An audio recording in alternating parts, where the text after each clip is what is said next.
sure you guys are okay over there. The question, do you have cash in the vehicle, is surprisingly common in traffic stops, and the police are prepared to overcome any language barrier to ask it. Tiene mucho dinero en su truck y trailer? Comedian John Oliver highlighted our investigation during a segment about civil forfeiture for his HBO show Last Week Tonight. And did he tell you that he was trying to buy a car? He did.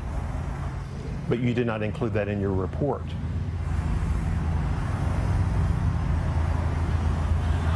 If it's not in there, I didn't put it in there. So why would you leave that out? I don't know. What do you mean you don't know? I expect a better answer from a police officer than a 4-year-old who just spilled grape juice on the couch. What happened to your drink? I don't know.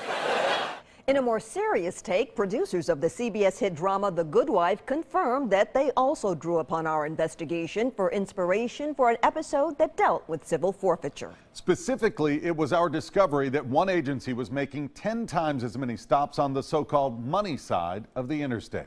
But we have a drug problem in Madison County. Then why are all these stops being made on the north running side? Over the last 6 months, 90% of them were made on the north running side of the highway. Why is that important? Because they're not trying to stop drugs. They're trying to confiscate the money made from these drug sales. That is an outrageous lie. Mr. State's Attorney? Your Honor. And now federal drug enforcement officials have also issued what they call a 21st century code of conduct for interstate interdiction units. Among the suggestions, that code says that those units should respect and observe the constitutional rights and civil liberties of all citizens. It also says they should endeavor to arrest and prosecute those persons suspected of criminal activity. And it adds, emphasize interdiction programs are not purposed for enhancing agency budgets. But the most dramatic development came when a task force at the center of our 4-year investigation got a new boss, and he decided to put the brakes on that agency's policing for profit. And he sat down with News Channel 5 Chief Investigative Reporter Phil Williams. I want the public to know that we will not be seizing. They do not have to be in fear of the 23rd Judicial Drug Task Force seizing their personal property, their cash, their assets. When Reed Crouch was elected DA back in August, he inherited a drug task force that aggressively worked a stretch of I-40 in Dixon County, large sums of money, over $5,000 in cash. taking advantage of laws that let them seize cash, often from out-of-state drivers, based on the suspicion that it's drug money, money that the agency got to keep. The way the law, the civil forfeiture law exists, it can be misapplied. I don't want to take the chance that we can misapply that law. Neil Crouch says that if interdiction agents stop drivers in their personal vehicles and they don't have enough evidence to charge them with a crime, officers won't be taking their cash. We will not be using civil forfeiture to take anything from you. Car, cash, nothing. So if someone has cash and you cannot arrest them, then you're not going to take that cash. That's correct. That's a big change. I think so. I mean, I do. The new DA also discovered that the task force was running a $400,000 annual deficit. But instead of pressuring agents to come up with more cash, he's asking area law enforcement agencies to assign officers to work with the team, allowing him to get officers off the task force payroll. My goal is to become an agent-assigned drug task force. I mean, essentially eliminating 90% of a payroll. So there would be no profit motive under what you're talking about. Yeah, if there's no money, no big deal. They just go back and take to their job at the Dixon Police Department, at McEwen Police Department, Cheatham County Sheriff's Department, whatever agency they're assigned from. Our investigation had also raised questions about some of the tactics of the 23rd, like the time a drug task force supervisor stopped 2 Hispanic men in an SUV with Texas plates. Hey, the reason why I stopped you was you're coming outside your lane of travel. I don't know if you're getting sleepy or you're not drinking, are you? In fact, News Channel 5 investigators have been tracking that same vehicle from Sky 5 and never saw it weave once. Most of the people who are stopped are completely innocent, correct? Yeah, I think most people are.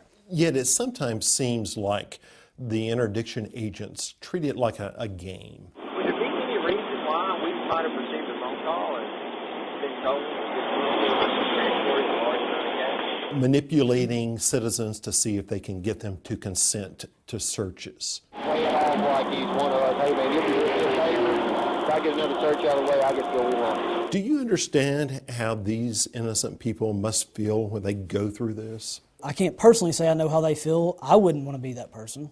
So does that cause you to question the tactics? What it causes me to do is to review what has been done in the past and try to be much more specific in our approach to finding drug dealers and drugs. You run your dog. Our investigation also questioned the use of drug dogs to justify searches when drivers refuse to give interdiction agents permission to search. In this case, when one dog did not alert on a truck, agents brought out a second dog that did get a hit, finally giving them a reason to search. That search turned up nothing. And I think in this case, why run more than one dog? I mean, again, I'm not hard up to get a traffic stop or to seize money or to seize drugs. Run the dog. If there's a hit, there's a hit. If there's not, there's not. I mean. So what you're saying in that case, the perception isn't good. That's right.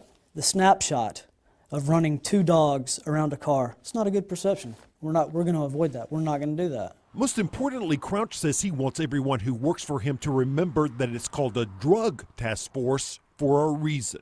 Our mission is this: find drugs and arrest drug dealers.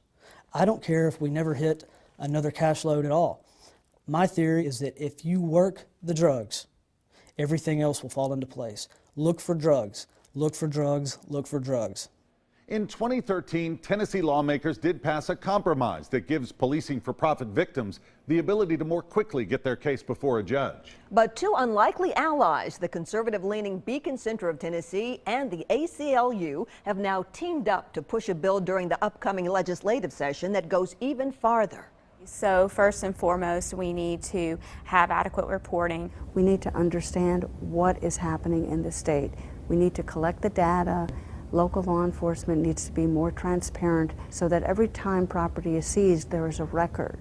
And then the second step in that process is to ensure that there's not a perverse incentive there for the law enforcement community to prey upon innocent individuals or potentially innocent individuals. And I think a really important question for us is, how do we ensure that there's not an incentive so that local law enforcement is not seizing property which then goes into their coffers? So by removing that perverse incentive of allowing the confiscated property to then line the pockets of whatever department confiscated it, instead we send that property, which is oftentimes cash, to the state's general fund. One recognizes that there are resources law enforcement needs, but those resources should not be funded by what we believe are illegal seizures by law enforcement.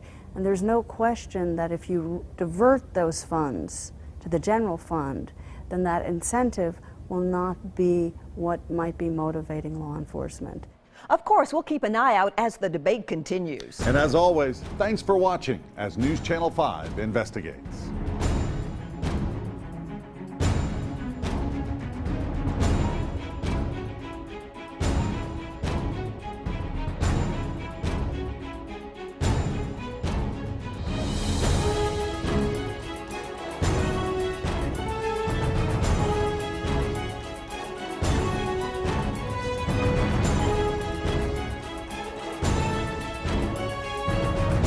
If you know of something we should investigate, send us your tips. The best way is email. That email address, investigate@newschannel5.com, or you can call 615-244-NEWS.